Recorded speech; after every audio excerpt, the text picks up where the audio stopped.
Okay, so we're diving into a case today that a lot of you have requested, and it's one that kind of gets under your skin and stays there.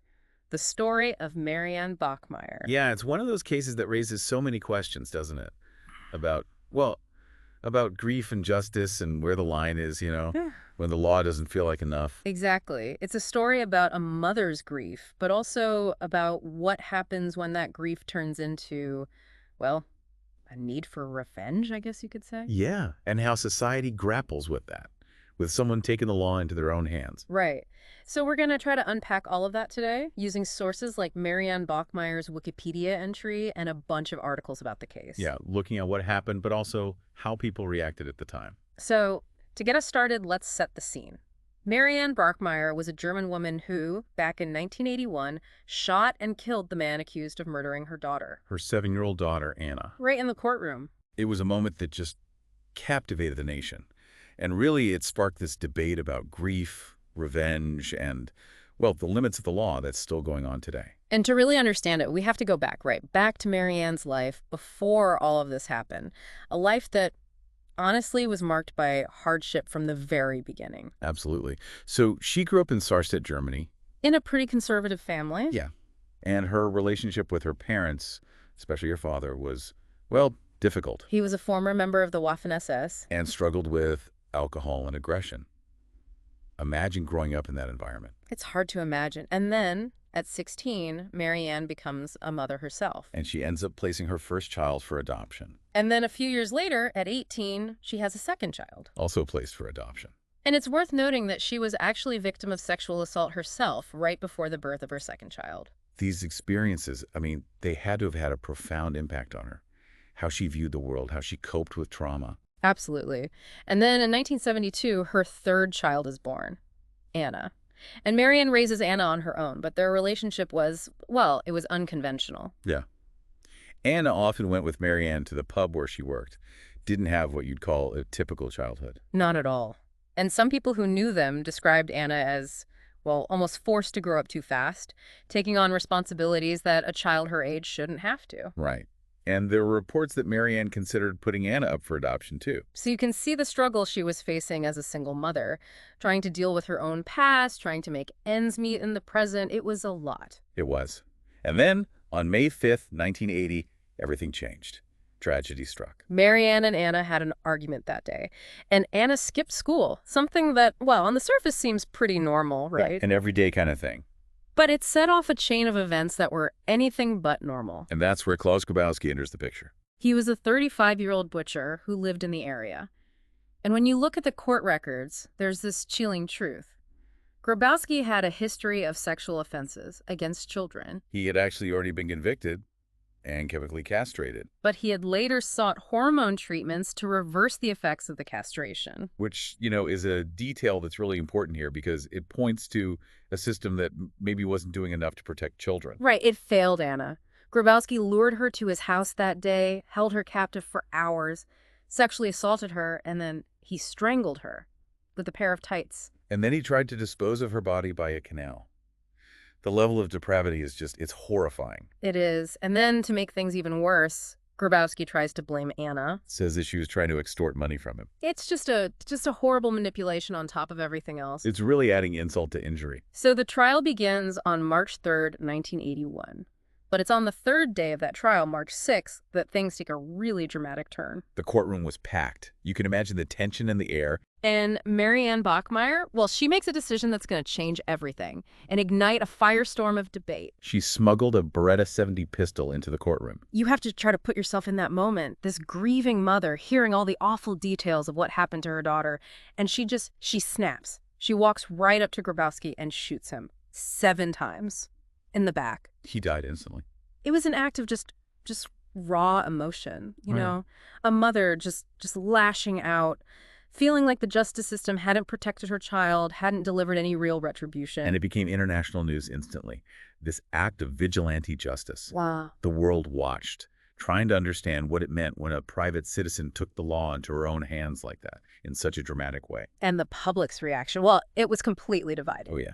Some people saw her as a hero, a mother who did what she had to do. They sent her letters of support, flowers, even gifts. To them, she was a symbol of a mother's love. pushed to its absolute limit. But then there were others who were horrified by what she did. They said, this is vigilante justice. This has no place in a society that's governed by law. They were worried about the precedent it set. Right. What does it mean for the rule of law when individuals just bypass the courts and decide to deliver their own form of justice? It's a huge question. It is. And then, the German magazine Stern, they published Marianne's life story. And it's in that story that you start to see even more complexity. Because the article revealed that Marianne had chosen to place her first two children for adoption. Which, it challenged this image that some people had built up of her as, like, the perfect grieving mother. Right. And it reminds you that people are rarely just one thing or the other. Yeah. Especially when they're going through something like this as immense tragedy. It's true. And it made the public reaction even more nuanced, didn't it? It wasn't about judging her anymore. It was about grappling with the reality of her life, her choices, her motivations. It was messy. It was messy. And then on top of all of that, this case ignited this other debate, this wave of criticism directed at the justice system itself. People were outraged that Grabowski, who had already been convicted of child sex offenses, had been allowed to reverse his chemical castration. They felt like the system had failed to protect Anna. And that fueled a lot of the support for Marianne's actions, Made people wonder, what good is the law if it can't even do that? And so the trial begins. A trial that was just as captivating as the shooting itself. Marianne was initially charged with murder. But later, the charge was reduced to manslaughter and unlawful possession of a firearm. Her defense argued that the shooting wasn't premeditated, which, well, the court seemed to agree with. And in the end, she was sentenced to 6 years in prison. But she ended up only serving 3. She was released on probation, which, again, just added fuel to the fire of the debate. Right. Was this justice? Did the punishment fit the crime? Did the legal system really do its job in this case? Especially in a case that was so emotionally charged. And that's just the beginning of the story. Mm. And it's interesting, her story doesn't just end there. She doesn't just fade away after prison. She actually tries to rebuild her life. And it's almost like you can see her wrestling with this huge loss, trying to find some kind of peace. Yeah, it's like she just couldn't stand still. You know what I mean? Like she had to keep moving. So where did she go? What did she do after she was released? Well, a few years later, she gets married to a teacher. And then, get this, they moved to Nigeria, to Lagos. Wow, Nigeria, that's a big change. You have to wonder what she was hoping for there. Was it escape, like trying to get away from everything that had happened? Maybe. I mean, it's hard to know for sure, right? But maybe she just wanted to be anonymous, to be somewhere where nobody knew her story, where she didn't have to constantly be reminded of the tragedy. Or, maybe it was about starting over, a completely fresh start in a whole new place. Could be. But, it doesn't really work out. The marriage ends in divorce after a few years. And there she is again at a crossroads, having to face the fact that you can't outrun your past, no matter how far you go. It's like just one upheaval after another in her life. I mean, you got to wonder what all this did to her emotionally. Where'd she go next? She moves to Sicily, Yeah. Italy, and she ends up working in a hospice in Palermo.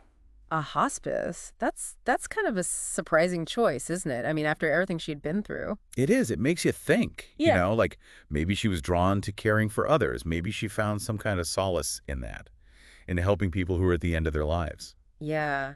It's such a different direction from the anger and the vengeance that we saw in the courtroom. It's like maybe she was looking for some kind of healing, but by helping others to heal. It's possible.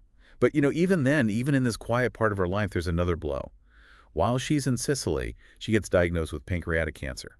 Oh, wow. That's just awful. It's like she could never quite escape the shadow of loss and suffering. Did she ever talk about any of it publicly? I mean, about the shooting, about the years afterward. She did. In 1994, so that's over a decade after the shooting, she gave an interview to a German radio station called Deutschlandfunk. And that same year, she published her autobiography. It must have been powerful, those accounts, just raw and honest, Did she ever say she regretted what she'd done? You know what? She never did. Not really. Mm-hmm. Actually, in 1995, she's on this German talk show, Fliege, and she admits to planning the shooting. Says she did it for 2 reasons: to make Grabowski face the consequences for what he did, and to stop him from spreading more lies about Anna. So even after all those years, she was still protecting Anna, still making sure her memory wouldn't be tarnished. That protectiveness never went away. It didn't. And it's important to mention, too, that some people who knew her said that she actually practiced this shooting beforehand in the basement of the pub where she worked. Whoa, really? Yeah. Which, I mean, if it's true, it adds another layer to the whole thing, right? It Yeah. makes you question whether it was really this spontaneous act of passion or, something more calculated. Exactly. It's like how much of it was pure emotion, how much of it was a plan. It's hard to say. It makes her even harder to figure out. You can't just label her as a vigilante or a cold-blooded killer. It's just not that simple. Right. And that's what makes it so fascinating. It's a reminder that human motivation is complicated. It's messy. Yeah. And sometimes it's impossible to really know what's going on inside someone's head. So tragically, Marianne's story ends in 1996. She dies from the pancreatic cancer at just 46 years old, and she's buried next to Anna in Lubeck.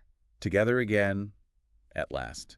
It was the end of a life that was, well, it was full of hardship, loss, and a lot of controversy. But, her story, it continues to resonate. People are still talking about it, debating it.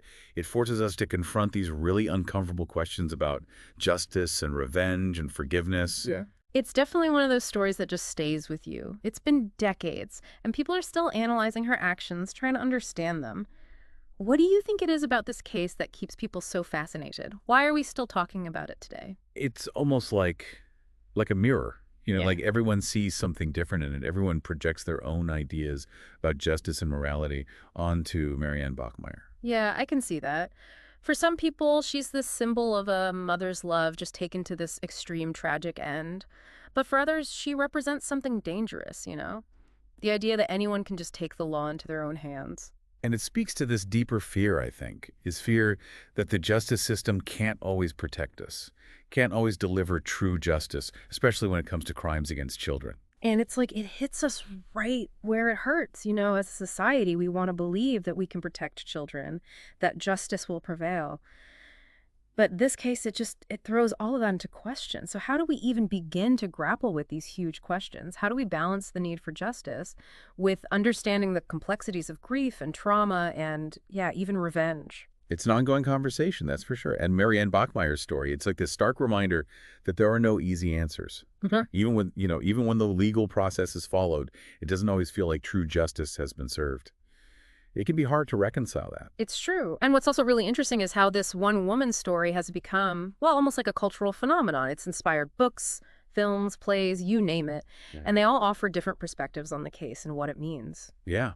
It's like this story has this staying power. It Ooh. challenges us, makes us think about morality, about the law, about the fact that humans are capable of such intense love, but also such powerful desire for revenge. So as we wrap up this deep dive, I guess the question is, what do we take away from all of this? I mean, what can we as listeners learn from this incredibly complex emotional story? I think at its core, it's a human story, this tragedy that it gets to something deep inside all of us. It's about the bond between a mother and her child, the overwhelming pain of loss, the anger at injustice, and then the struggle to find a way to deal with all those emotions within the limits of the law. It forces us to ask ourselves, what would we do if we were in her shoes? Where's the line between seeking justice and wanting revenge? And how do you even begin to find peace after something so horrific? It's tough. There's no right or wrong answer, really, just different perspectives. Yeah. And we all bring our own experiences and values and beliefs to the table when we try to make sense of it all. If you're interested in learning more about this case, I really encourage you to dig deeper. Maybe read Marianne Bachmeier's autobiography, to hear it from her own words, or watch one of the many documentaries that have been made about it. There's a lot to unpack there, a lot to learn. And by going deeper, you can gain a better understanding, not just of her actions, but of all the bigger issues that this case brings up. Issues about our justice system, about how we deal with grief and loss, about the very nature of revenge and forgiveness. It's a story that'll stay with you. It'll make you think. And maybe, just maybe, it'll challenge your own beliefs about justice, about compassion, and about what it really means to be human.